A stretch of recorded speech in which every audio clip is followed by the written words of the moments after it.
Bom dia. Bom dia.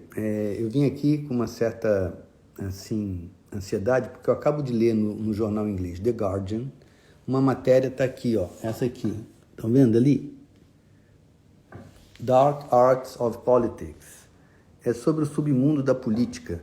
Informa como uma organização chamada Team George, que é o time do Jorge, e aquela Cambridge Analytica, que é uma empresa que fazia pesquisa na Inglaterra para influenciar na política. E aqui está dizendo como eles influenciaram na eleição da Nigéria. Há muitos anos eu falo disso, de que esse lugar aqui que a gente está, um lugar extremamente perigoso, ele foi feito para isso, para controlar o comportamento das pessoas, e não para isso que aparentemente parece que foi feito, que é para possibilitar que cada um individualmente seja capaz de fazer uma publicação e essa liberdade, como, por exemplo, eu estou aqui. Aí eu vim dizer o seguinte: por que é que eu estou aqui falando contra os interesses do próprio Instagram, do próprio Facebook, do próprio YouTube, Telegram, TikTok, o que for? E eles não me proíbem, não me tiram do ar, me deixam aqui falar contra o interesse deles. Vejam, porque eles sabem que eu vou chegar aqui a muito poucas pessoas, em comparação ao número imenso de pessoas que estão nesse momento e durante todo o dia de hoje consumindo uma quantidade incalculável de informação. Então eu, ou outro, ou 10, ou 20, ou 100, ou 1000 que venham aqui dizer uma coisa que é verdadeira, é insignificante do ponto de vista do controle do pensamento coletivo da humanidade ou do Brasil. Eu volto a esse tema porque a eleição do fascismo que se organizou em torno de Jair Cadeia no Brasil, ela foi feita com esse tipo de instrumento aqui. Não podemos esquecer isso, que isso foi feito, ele se valendo das possibilidades tecnológicas para controlar o pensamento das pessoas. O que uma pessoa pensa? Uma pessoa pensa a partir do que ela conhece, entende? Ninguém vai conseguir pensar uma coisa diferente das informações que tem. Essas empresas perceberam que para controlar o modo como as pessoas pensam, você tem que controlar o que chega a elas, qual é a informação que elas vão ter a respeito da realidade. Se a pessoa acredita que existe uma mamadeira fálica, a pessoa vai pensar de um determinado modo, entende? Agora, se a pessoa sabe que não existe uma mamadeira fálica, que não havia um planejamento, por exemplo, estou dando um exemplo, de homossexualizar as crianças a partir de um objeto que fosse uma mamadeira fálica, a pessoa jamais entrará naquele raciocínio paranoico que ela entrou. Multiplica isso por milhões, bilhões, as pessoas passam um dia olhando para essa tela. Então, eles controlam o que chega para cada um e controlam o volume do que chega. Por isso é que eles não me tiram do ar. Por isso é que eles me deixam aqui falando contra o interesse deles. Porque eles precisam, é isso que eu ia dizer, eles precisam manter esta aparência de liberdade. Como é que não é livre aqui se eu posso falar o que eu quero? Agora, quem me garante a quem eu chego, a quantos eu chego, de que modo eu chego, entende? Eles é que controlam o fluxo do que eu falo aqui. Não sou eu que controlo. Diz aqui que eu tenho 621 mil seguidores.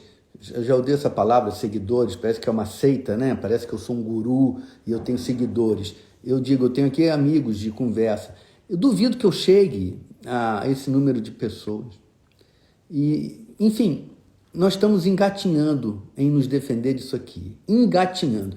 Aqui a Europa deu algum passo, existe aqui algum controle, mas no Brasil e mundo afora, nós não sabemos nada, nós estamos completamente na mão dessas controladoras da informação que nos chega e a gente pensa de acordo com aquilo que sabemos. E se a gente sabe uma mentira, a gente vai desenvolver um raciocínio político, ideológico a partir de uma mentira e a gente vai tomar uma decisão eleitoral baseada nessa ideologia que está fundada numa informação falsa. É a coisa mais grave que eu já vi acontecer.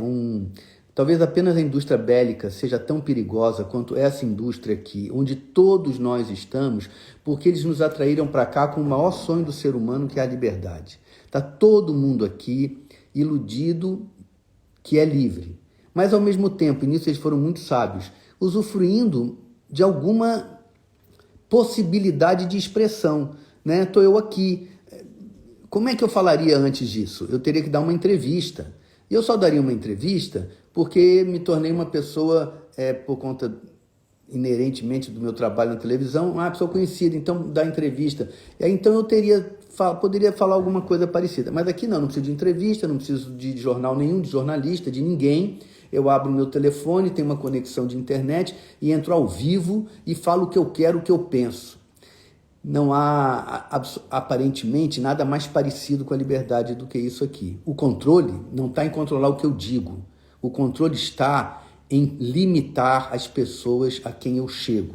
E a possibilidade que, indistintamente de qualquer critério, ou melhor, vamos depois ver isso, outras pessoas digam o oposto do que eu estou falando, com a mesma estética e com provavelmente um alcance muito maior. E há profissionais como esse Jorge aqui, né? Jorge Team, o time do Jorge, que trabalham mesmo, porque eu não trabalho aqui fazendo isso, nem vocês, mas tem empresas que trabalham diuturnamente criando narrativas falsas.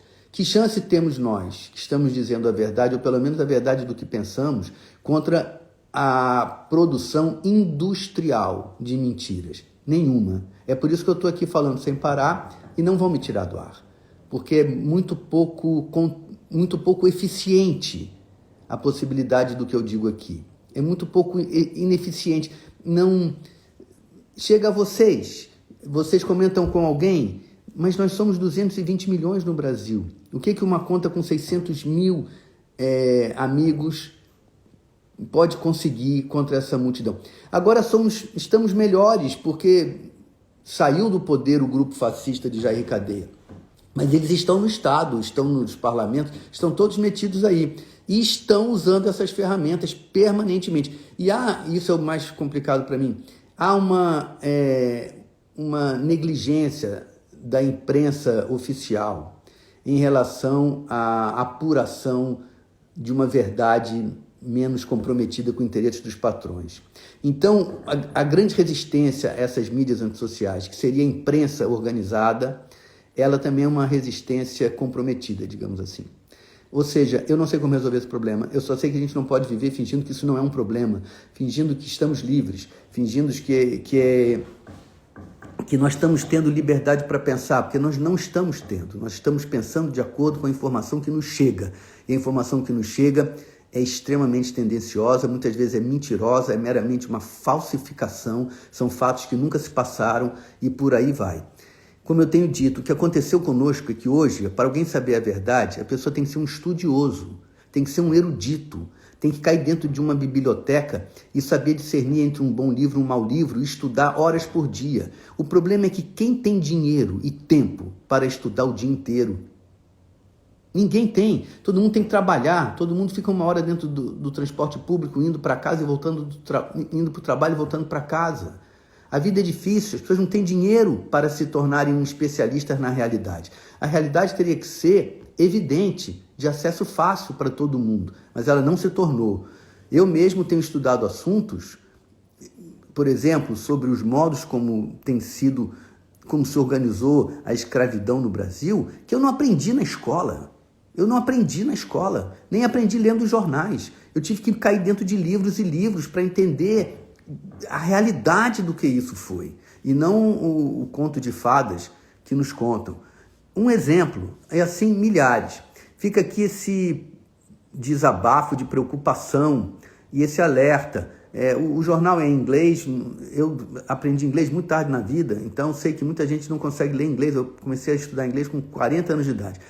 Mas procurem se informar, porque é devastador e é uma cadeia intelectual. A gente vive num presídio intelectual. A gente não tem liberdade quase nenhuma, a não ser quem consegue, com muito esforço, estudar desesperadamente, porque a informação, a verdade, está soterrada debaixo de uma avalanche diária de mentiras. E repito, pensamos aquilo que sabemos. Então, nos informarmos bem é fundamental para termos alguma possibilidade de lucidez. Fica aqui esse desespero dessa manhã. Bom carnaval, amigos, para todos.